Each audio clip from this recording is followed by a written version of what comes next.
뒤에 순혈을 하도록 하겠습니다.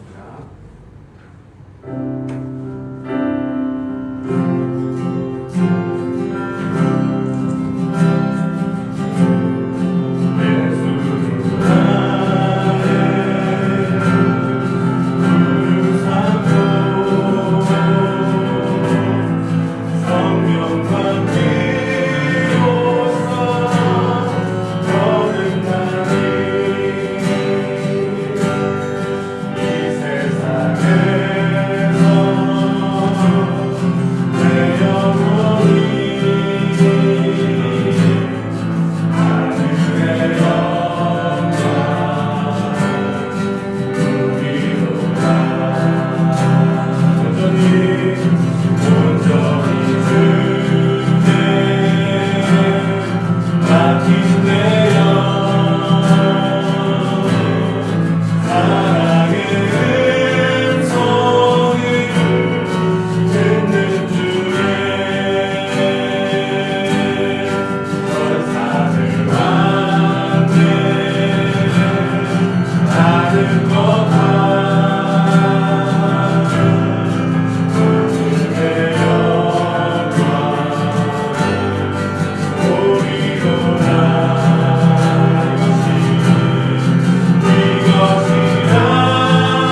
내가 또 말하노니 유업을 이을 자가 모든 것의 주인이나 어렸을 동안에는 종과 다름이 없어서 그 아버지가 정한 때까지 후견인과 청지기 아래에 있나니 이와 같이 우리도 어렸을 때에 이 세상의 초등 학문 아래에 있어서 종로로 타였더니 때가 참에 하나님이 그 아들을 보내사 여자에게서 나게 하시고 율법 아래에 나게 하신 것은 율법 아래에 있는 자들을 속량하시고 우리로 아들의 명분을 얻게 하려 하시니라. 너희가 아들이므로 하나님이 그 아들의 영을 우리 마음 가운데 보내사 아빠 아버지라 부르게 하셨느니라. 그러므로 내가 이후로는 종이 아니요 아들이니 아들이면 하나님으로 말미암아 유업을 받을 자니라.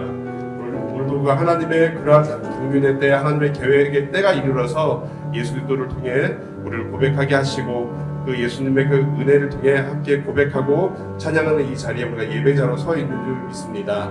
지금 함께 하나님 우리가 그 은혜를 따라 율법에 매여 있는 것에서 우리를 자유케 하시고 예수님의 은혜를 말씀으로 더 깊이 깨닫게 하여 주시고 그 믿음으로 다시 오실 예수님을 기다리며 살아가는 성도의 삶 되게 하여 주옵소서.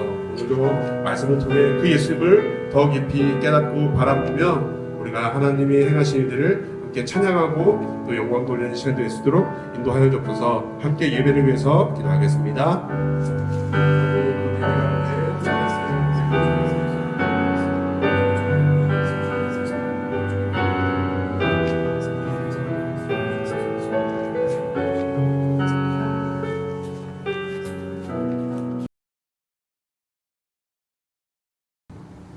창세 전부터 우리를 택하시고 죄에서 구원하신 하나님, 감사의 기도를 드립니다. 우리는 각자 날 때부터 부모 손에 이끌려 교회에 나왔고 또는 어떠한 계기를 통해서 교회에 나오게 되기도 했습니다. 그 과정 중에 내가 믿었고 내가 믿음을 지켜나간다 생각했습니다. 하지만 말씀을 통하여 보며 믿게 되어지는 것은 내가 주체가 아닌 하나님께서 우리를 이끌어 나간다는 것입니다. 내가 한다고 여길 때에는 그 말씀이 얼마나 야속하고 부정하고 싶은지 모릅니다. 하지만 말씀을 통해 나를 비추어 봤을 땐 나는 열심으로 의인이고 싶지만 보면 볼수록 죄인의 모습으로 가득 참을 보게 됩니다. 죄인으로 발가벗겨 드러난 나를 아직 죄인 되었을 때 택하시고 구원하여 주시는 하나님의 은혜에 진정으로 감사할 수밖에 없음을 고백합니다. 하지만 한 주간 살면서 또 이 땅의 값진 보화를 쫓고 살아갑니다. 아차 싶으면 또 이 땅에 마음이 있는 죄인의 모습을 보게 됩니다. 그래서 성경은 날마다 은혜 가운데 있으라 말한 것이 죄인 된 나를 보므로 말씀 앞에서 그럼에도 불구하고 구원하여 주시는 하나님의 은혜를 깨닫는 삶을 사는 것인 것 같습니다. 날마다 우리를 구원의 길로 인도하시는 하나님의 은혜를 말씀에서 재차 확인하며 나아가는 나중 교회의 성도들이 되기를 바라며 이 모든 말씀 예수님의 이름으로 기도드립니다.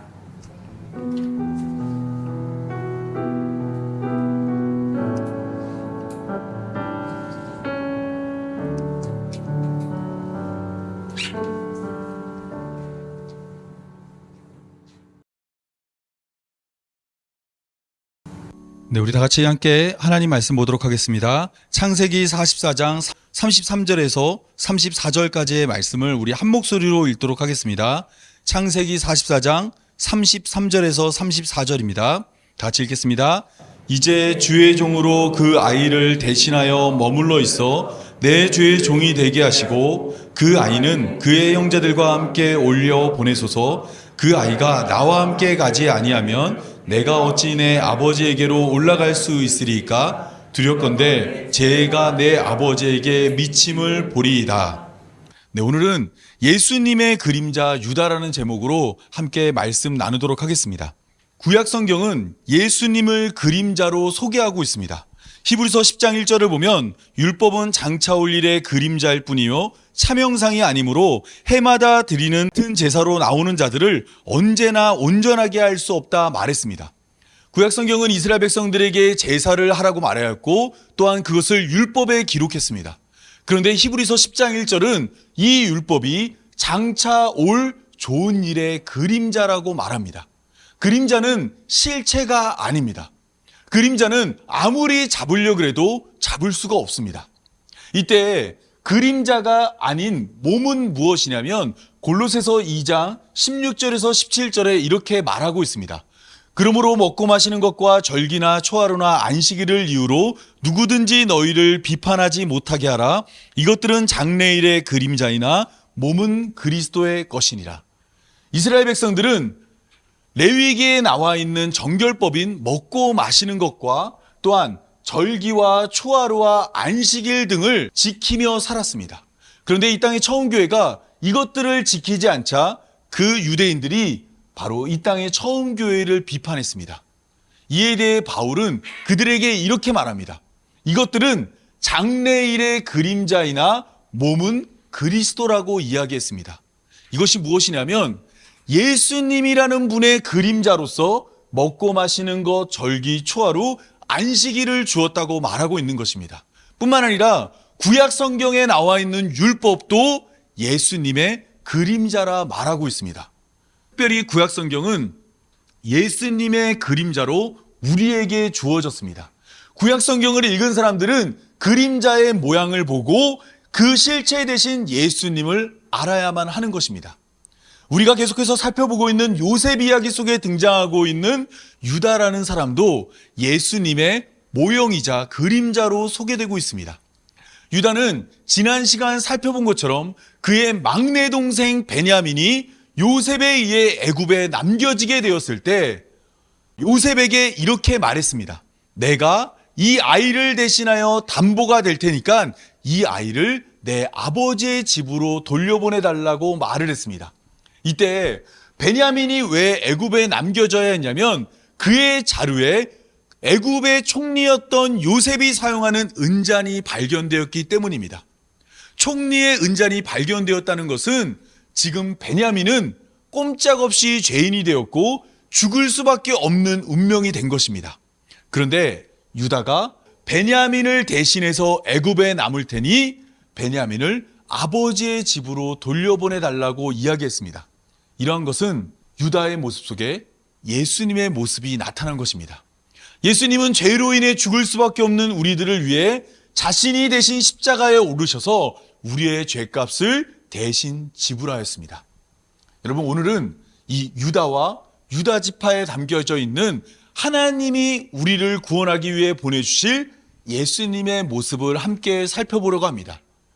어느 날 한 번만 유다를 통해서 예수님을 소개한 것이 아니라 구약 성경 전체는 유다라는 한 사람을 통해서 유다 지파라는 것을 통해서 예수님을 계속해서 소개하고 있습니다.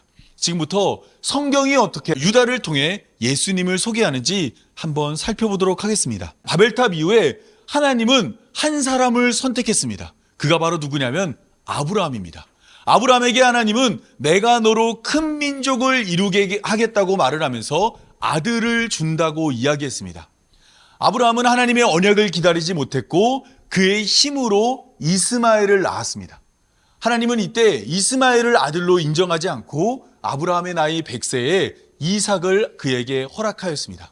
그리고 이삭은 그의 나이 40세에 결혼해서 60세에 쌍둥이를 낳았는데 한 명은 에서이고 한 명은 야곱입니다. 이 둘 가운데 하나님은 야곱을 선택하여 하나님의 언약을 이어갔습니다. 여기까지만 하더라도 아브라함의 아들이 2명으로 대표되기 때문에 이스마엘과 이삭 중에 이삭이라는 것을 쉽게 알 수 있습니다. 그리고 이삭의 아들은 쌍둥이 2명이라서 에서와 야곱 중에 야곱이 하나님의 언약을 이어갈 자라는 것을 쉽게 알 수 있습니다. 그런데 문제가 있는데 그것은 바로 야곱의 아들이 12명이라는 사실입니다. 야곱은 4명의 아내로부터 12명의 자녀를 낳았습니다. 당시의 문화적인 특징을 보면 언약을 이어받을 사람은 그의 첫 번째 아내였던 레아가 낳은 르우벤입니다. 르우벤은 장자였고 조금 후에 살펴보겠지만 그는 장자로서 살아가면서 많은 것을 갖추고 있는 자격을 갖춘 자였습니다. 뿐만 아니라 시므온과 레위는 창세기 34장에서 디나가 어려움을 겪었을 때 그 디나를 구출해내는 용맹한 사람이었습니다. 그리고 이렇게 12명의 많은 아들 중에 아버지가 가장 사랑했던 아들은 요셉이었습니다. 그리고 요셉이 사라진 뒤에는 아버지는 모든 그의 사랑을 베냐민에게 쏟아 부었습니다. 그렇다면 야곱의 뒤를 이어서 하나님의 언약을 이어받을 아들은 누구일까요? 12명 중에서 누가 하나님의 언약을 이어받을 사람일까요? 이것에 대한 이야기가 창세기 49장에 기록되어져 있습니다. 창세기 49장을 보면 야곱은 죽기 전에 아들들을 불러서 그들을 축복하며 그들의 앞으로 일어날 일들을 말해 주었습니다. 제가 1절을 읽도록 하겠습니다. 야곱이 그 아들들을 불러 이르되 너희는 모이라 너희가 후일에 당할 일을 내가 너희에게 이르리라 라고 말했습니다. 그리고 첫째 아들 르우벤을 불렀습니다. 르우벤아 너는 내 장자요 내 능력이요 내 기력의 시작이라. 위풍이 월등하고 권능이 탁월하다마는, 탁월하다라고 끝났으면 좋았을 텐데 탁월하다마는 이라고 말을 하면서 물의 끓음 같은즉 너는 탁월하지 못하리니 그 이유를 이렇게 설명합니다. 내가 아버지의 침상에 올라 더럽혔음이라. 르우벤은 야곱의 4명의 아들 중 라헬의 여종이었던 비라와 동침하여 아버지의 침상을 더럽혔습니다. 아버지는 이것을 기억하고 있다가 앞으로 너는 나의 후계자가 될 수 없다는 이야기를 이렇게 말을 한 것입니다. 그러면 첫째 아들이 후계자가 안 됐으니까 다음 후계자는 둘째 아니면 셋째 아들이 후계자가 돼야 합니다. 그런데 이들은 디나의 일로 말미암아 세겜 족속을 칼로 죽였습니다. 이것을 기억하고 있던 야곱은 레위와 시므온에게 이렇게 말합니다. 시므온과 레위는 형제요 그들의 칼은 폭력의 도구로다. 내 후나 그들의 모의에 상관하지 말지어다. 내 영광아 그들의 집회에 참여하지 말지어다. 그들이 그들의 분노대로 사람을 죽이고 그들의 혈기대로 소의 발목 힘줄을 끊었음이로다. 그러면서 죽기 전에 자기 아들을 저주합니다. 어떻게 저주를 하냐면 저주를 받을 것이라 내가 그들을 야곱 중에서 나누며 이스라엘 중에서 흩으리로다. 이것은 앞으로 일어날 레위 지파와 시므온 지파의 운명을 보여줍니다. 야곱은 칼로 많은 사람을 죽였던 시므온과 레위가 결국에는 야곱의 12지파 가운데서 나눠지고 흩어지게 된다라고 이야기했습니다. 잘 보시면 첫째 아들, 둘째 아들, 셋째 아들이 모두 자격이 없다고 말했습니다. 그러면 이번에는 넷째 아들에 대한 평가를 한번 보도록 하겠습니다. 야곱의 넷째 아들은 유다입니다. 유다에 대해서 야곱은 이렇게 이야기합니다. 유다야, 너는 내 형제의 찬송이 될지라 내 손이 내 원수의 목을 잡을 것이요 내 아버지의 아들들이 내 앞에 절하리로다. 유다는 사자 새끼로다. 내 아들아 너는 움킨 것을 찢고 올라갔도다. 그가 엎드리고 웅크림이 수사자 같고 암사자 같으니 누가 그를 범할 수 있으리야. 이때부터 본격적인 유다에 대한 이 축복이 시작됩니다. 이 왕권을 상징하는 규가 유다를 떠나지 아니하며 통치자의 지팡이가 그 발 사이에서 떠나지 아니하기를 실로, 이 실로라는 것은 여러 가지 해석들이 있는데 대체로 그리스도나 메시아를 의미합니다. 실로가 오시기까지 이르리니 그에게 모든 백성이 복종하리라. 야곱은 유다에게 많은 사람들이 유다에게 절하고 복종할 것이라고 이야기했습니다. 그러면 유다가 왕이 될 것이고 대장이 될 것이고 리더가 될 것이고 모든 사람을 통치하는 자가 될 거라는 이야기를 한 것입니다. 그런데 유다에 대한 이야기가 여기서 끝나지 않습니다. 유다에 대한 이야기를 하면서 야곱은 이런 이야기를 합니다. 그의 나귀를 포도나무에 매며 그의 암나귀 새끼를 아름다운 포도나무에 맬 것이며 또 그 옷을 포도주에 빨며 그의 복장을 포도즙에 빨리로다. 그의 눈은 포도주로 인하여 붉겠고 그의 이는 우유로 말미암아 희리로다.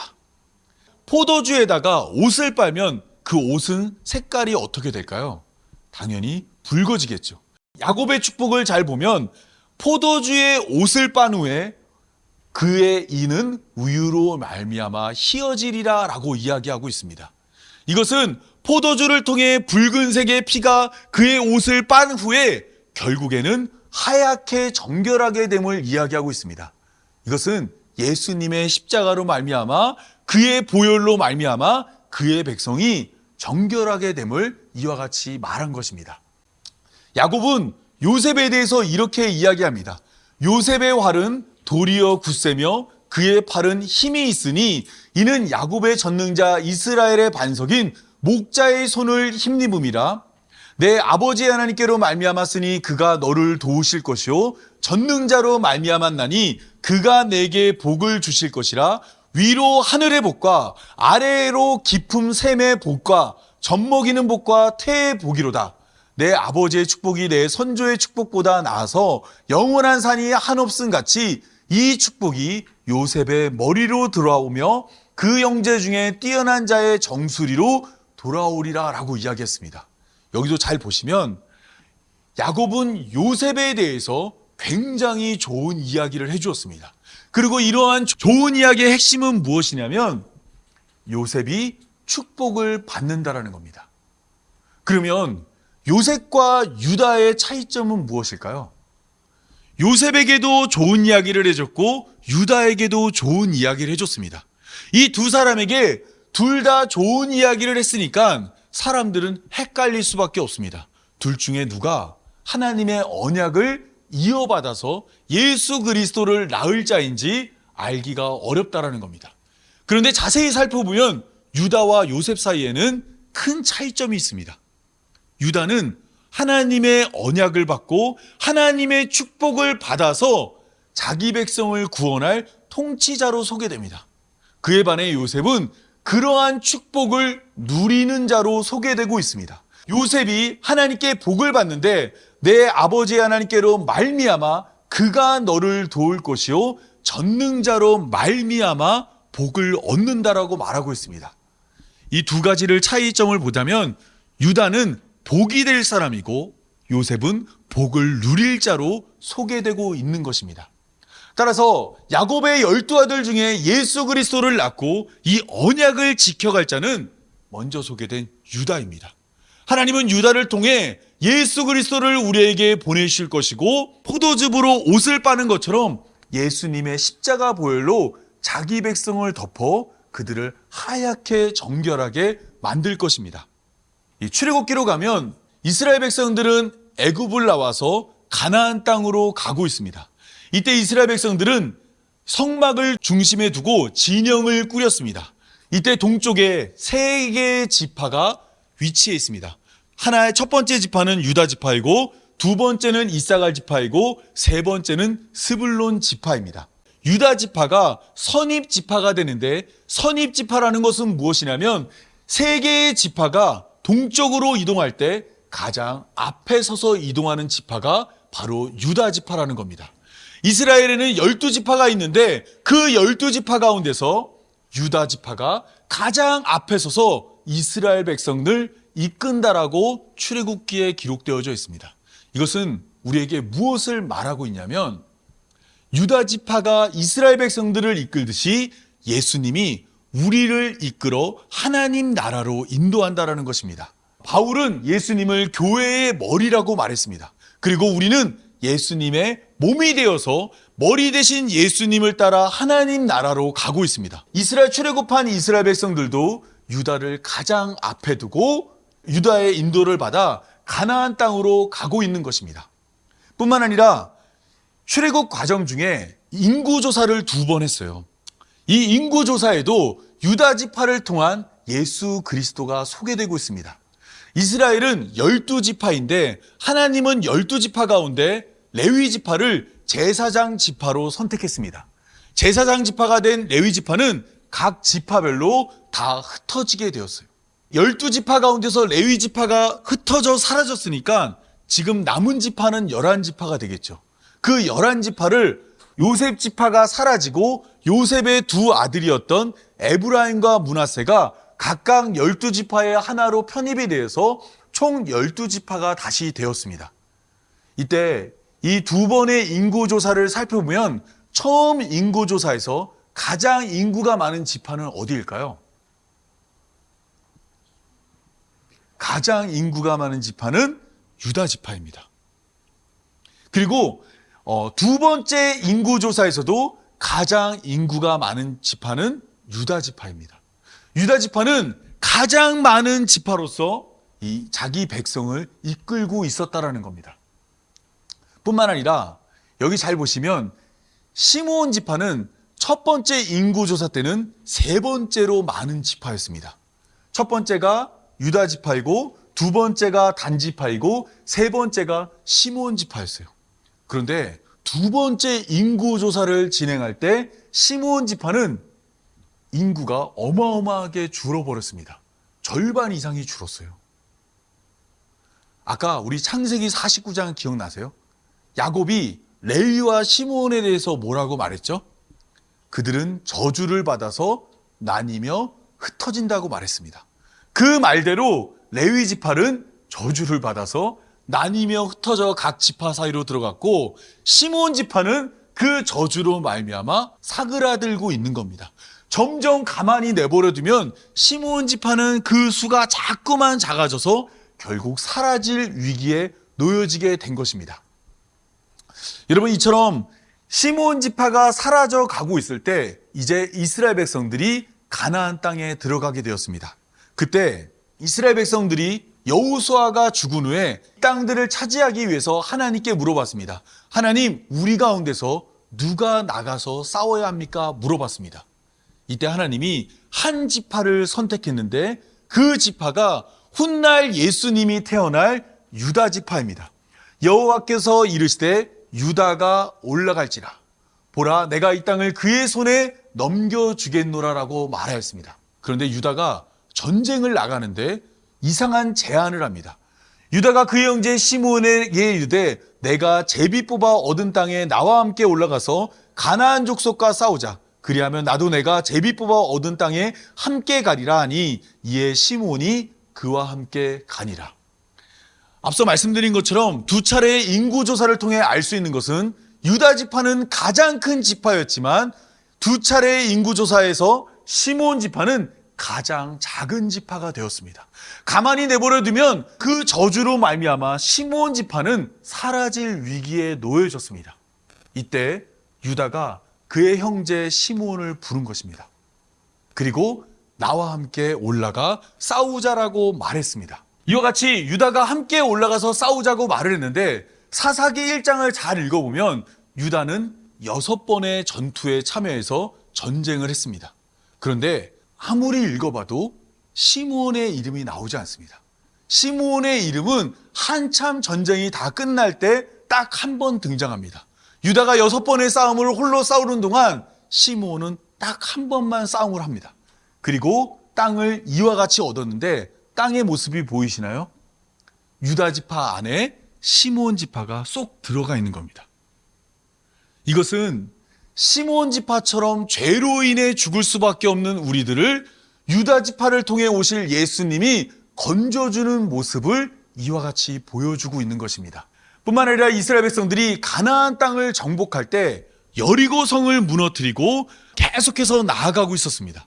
그런데 하나님이 여리고 성이 무너졌을 때 그곳에 있는 그 어떤 것도 탐내지 말고 가져오지 말라고 했습니다. 그런데 이 유다 지파 가운데서 이 아간이라는 사람이 여리고 성에 들어갔다가 아름다운 옷 한 벌과 은과 금을 훔쳐서 몰래 자기 집 장막 아래다가 숨겨놨습니다. 그 일로 말미암아 하나님이 이스라엘과 함께하지 않겠다라고 이야기했습니다. 하나님이 함께하지 않으므로 모든 이스라엘 백성들이 죽을 위기에 놓여졌다라는 겁니다. 한 사람이 순종하지 않으므로 모든 이스라엘 백성들이 다 죽게 생긴 겁니다. 이것을 알게 된 여호수아가 하나님께 말을 했고 하나님은 그 자를 찾아서 죽이라고 말했습니다. 그래서 여호수아가 온 백성들 앞에서 12지파의 지도자들을 불렀습니다. 그리고 제비를 뽑았어요. 제비를 뽑았는데 누가 뽑혔냐면 유다 지파가 뽑힌 겁니다. 그래서 유다 지파의 사람들이 다 모였습니다. 그리고 제비를 뽑았는데 세라 족속이 뽑혔습니다. 또 세라 족속 안에 있는 사람들을 다 모아놓고 제비를 뽑았는데 3D의 가족이 걸렸습니다. 그리고 거기에서 또 제비를 뽑았는데 누가 걸렸냐면 바로 도둑질했던 아간이 걸리게 된 것입니다. 그래서 아간에게 이스라엘 백성들이 돌을 던져 그를 죽였습니다. 유다 지파 가운데서 제비 뽑고 제비 뽑아서 한 사람을 죽였더니 그때부터 하나님이 이스라엘과 함께해서 이스라엘이 다시 살 수 있게 되었다라는 겁니다. 한 사람이 죄를 지어서 모두가 죽게 되었고 유다 지파 가운데서 한 사람이 죽음으로 말미암아 온 이스라엘 백성들이 사는 일이 벌어졌던 것입니다. 뿐만 아니라 룻기를 보면 룻기의 배경은 유대 베들레헴과 모압입니다. 유대 베들레헴에 살고 있던 한 사람이 이 자기 아내와 두 아들을 데리고 모압으로 갔습니다. 모압에서 모압 여자 2명의 며느리를 보았고 그곳에서 가정을 이루어 살고 있었습니다. 그러던 가운데 베들레헴에 살던 한 사람과 두 아들이 다 죽었어요. 남은 사람은 나오미와 그리고 두 며느리밖에 없었습니다. 이 나오미는 며느리들에게 고향으로 돌아가라 그랬는데 룻은 돌아가지 않고 함께 베들레헴 땅으로 왔어요. 그리고 거기서 일하다가 보아스라는 한 남자를 만나서 결혼해서 다윗을 낳게 될 아들을 얻게 됩니다. 여기서도 잘 보면 유대 베들레헴을 중심으로 남편을 잃어버려 거의 죽어가고 있던 한 여자를 이 보아스가 건져내는 모습이 나옵니다. 이건 역시 남편을 잃음으로 말미암아 죽어가고 있던 우리들을 예수님으로 구원하는 모습을 보여주고 있는 것입니다. 이스라엘 백성들은 이제 가나안 땅에 들어가 나라를 세웠습니다. 첫 번째 왕은 사울 왕이었어요. 사울 왕은 지금까지의 흐름대로 보면 유다 지파에서 나와야 됩니다. 유다 지파가 대장 지파였고 유다 지파가 가장 앞장섰고 하나님이 유다 지파를 통해 이스라엘을 다스릴 자를 보내준다고 말했었거든요. 그런데 첫 번째 왕은 막내였던 베냐민 지파에서 사울이란 사람이 왕이 되었습니다. 이 사울이란 사람은 어떤 사람이었냐면요, 키가 굉장히 크고 잘생겨서 누가 보더라도 왕이 될 만한 외모였습니다. 그러나 그는 하나님의 뜻보다 자기 뜻을 더 내세움으로 하나님께 버림받았고 그 후에 유다 지파 가운데서 다윗이 왕이 되어 이스라엘을 통치하게 되었고 이스라엘을 통일해서 강하고 부강한 나라로 만들었습니다.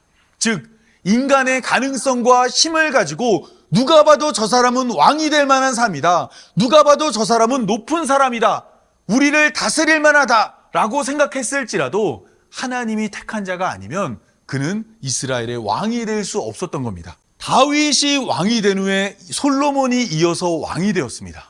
그리고 솔로몬 이후에 이스라엘이 두 개의 나라로 나뉘어졌습니다. 이 남쪽에 있는 나라는 남유다라 불렀는데 남유다에는 유다 지파와 베냐민 지파가 함께했고 북이스라엘에는 10개의 지파가 함께했습니다. 이 두 나라 가운데서 하나님이 택하시고 하나님을 따르는 나라를 굳이 찾자면 어느 나라가 하나님을 따르는 나라였냐면 남유다였습니다. 그 이유는 남유다에 예루살렘이 있었고 예루살렘에 하나님의 집으로 이해되는 성전이 있었기 때문입니다. 북이스라엘은 더 많은 지파들이 모였고 더 넓은 땅을 가졌지만 그들은 하나님의 집인 성전이 없었습니다. 때문에 여로보암은 자꾸만 자기 백성들이 예루살렘에 가서 하나님을 예배하니까 이것을 막기 위해서 단과 베델에 금송아지를 만들고 이것이 너희를 건져내는 하나님이라고 소개했습니다. 이를 통해 자기 백성들이 남유다로 내려가지 못하게 만들었던 겁니다. 따라서 여기서도 알 수 있는 것은 바로 유다가 하나님의 정통성을 가졌고 하나님의 언약을 이어가는 나라라는 것입니다. 이처럼 이스라엘의 역사를 저희가 큼직큼직하게 살펴봤는데 그 모든 과정 가운데 유다 지파는 예수님을 소개하고 있는 모습으로 등장하고 있습니다. 이것을 하나의 그림으로 이해하자면 여러 개의 퍼즐들이 하나로 모여서 예수님을 소개하고 있는 것입니다. 유다와 유다 지파에 얽힌 많은 것들이 결국 모아놓으면 예수님 한 분을 소개하고 있습니다.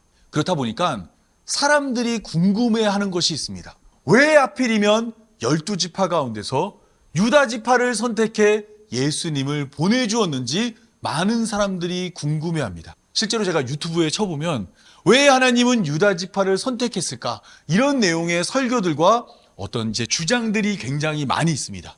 이러한 주장들을 살펴보면 유다 지파는 하나님께 죄를 짓지 않은 정결한 백성이라는 주장도 있었고, 유다가 요셉 앞에서 베냐민을 대신한 그 일로 말미암아 예수님이 나오는 지파가 되었다고 말하는 자도 있었고, 또 유다 지파가 용맹하며 용감하며 선하며 바르며 여러 가지 좋은 말로써 유다가 자격 있음을 이야기합니다.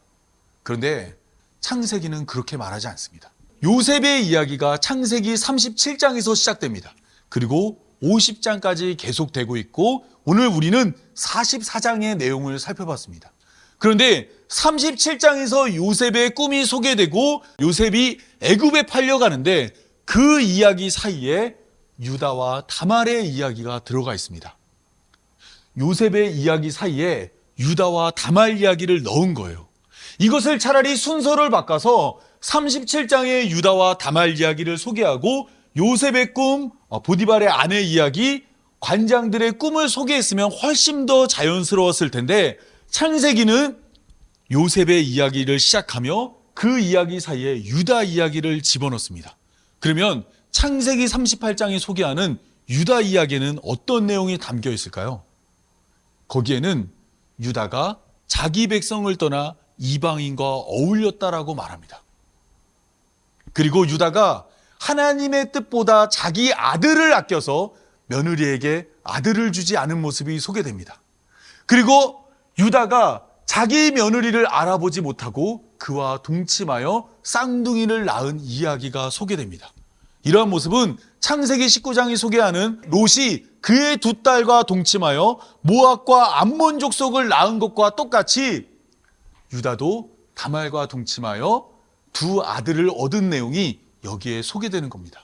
이것은 앞으로 전개되는 유다의 이야기 속에 유다가 자격이 없고 유다가 온전히 하나님의 선택을 받을 만한 일을 하지 않았다라는 것을 말하기 위해 창세기 37장과 창세기 39장 사이에 유다와 다말의 이야기를 소개한 것입니다. 창세기가 말하고자 하는 바는 유다가 자격이 있어서 하나님의 부름을 받은 것도 아니고, 또한 그가 능력이 있어서 예수 그리스도를 낳는 자로 선택받은 것이 아니라 말하고 있는 것입니다. 하나님께 먼저 선택을 받은 아브라함의 후손들을 우리는 이스라엘이라 부릅니다. 그런데 이스라엘의 이름 뜻이 무엇인지 혹시 기억나시나요? 하나님과 및 겨루어 이긴 자라는 겁니다.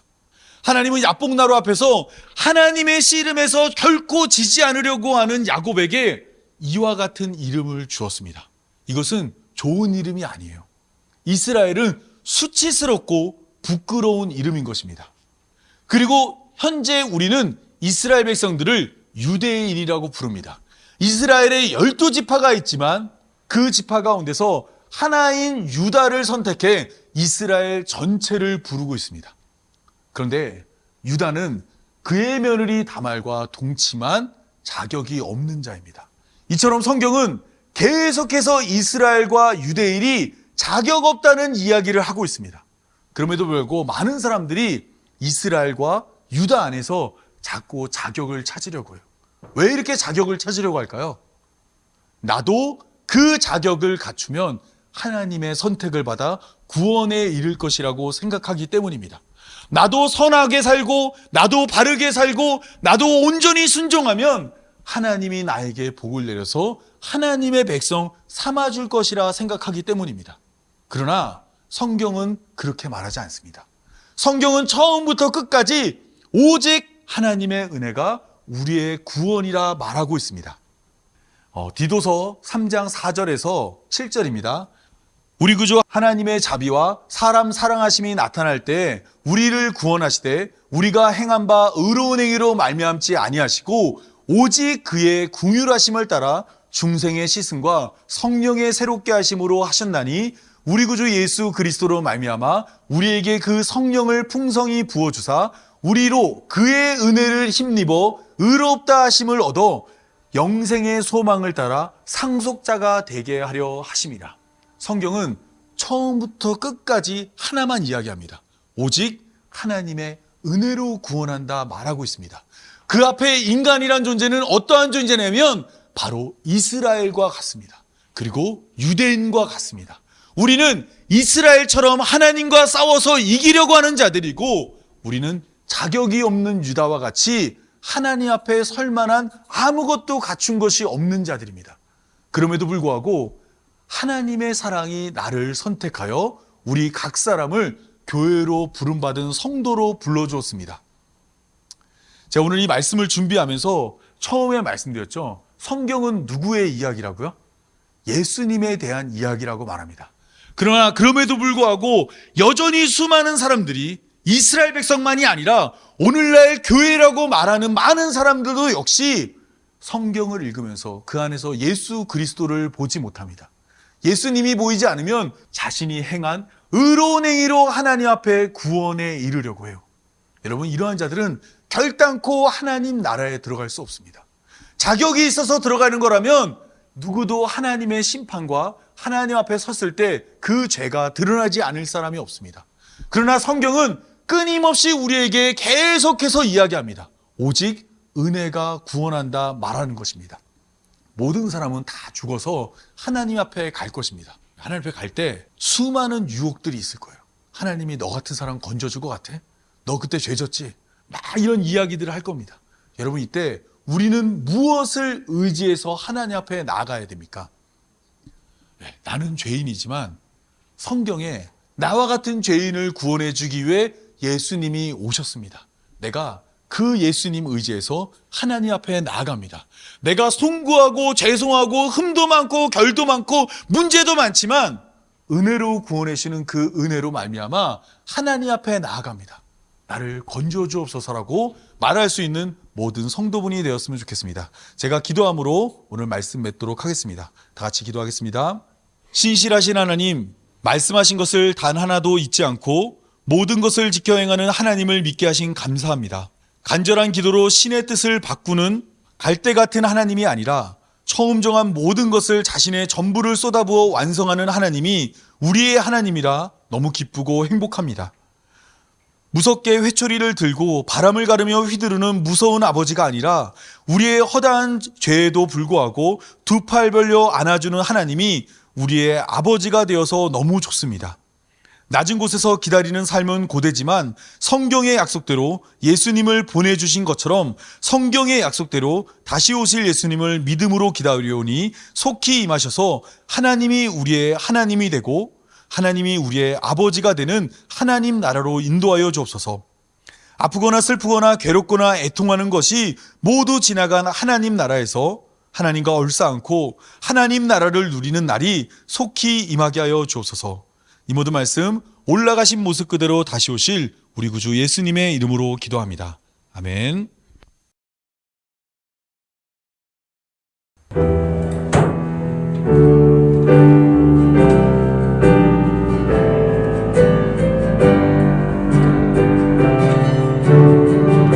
예, 축하하겠습니다.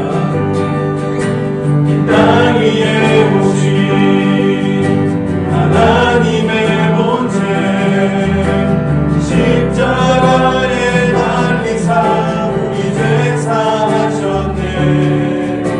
하나님이 지극히 높여 모든 이를 위해 뛰어난 이름을 주사 우리 예수 이름 앞에 전하고 모든 입이 주를 시네.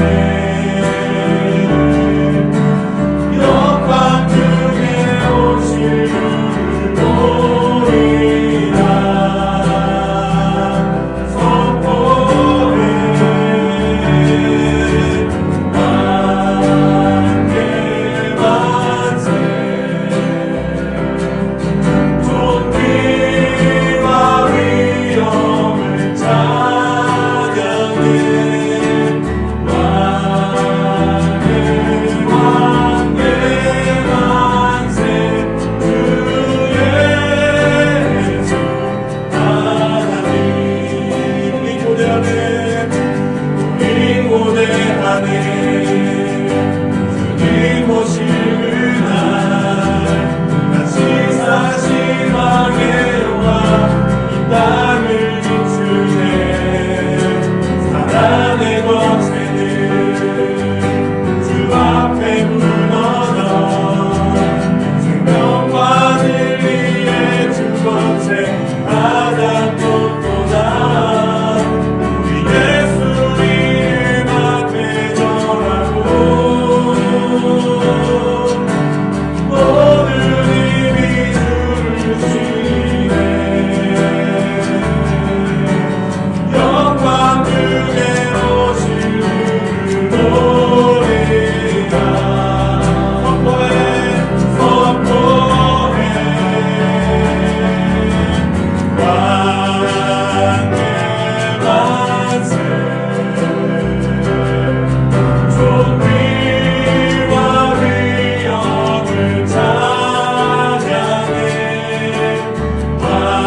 네, 우리 축도로 예배를 마치겠습니다. 이제는 그림자가 아닌 몸으로 우리에게 오신 예수님의 은혜와 성경으로 예수님을 계시하신 하나님의 사랑과 밝은 빛으로 진리를 깨닫게 하시는 성령의 인도하심이 약속대로 오실 예수님을 믿음으로 기다리는 모든 성도들과 영원토록 함께하길 간절히 축원하옵나이다. 아멘.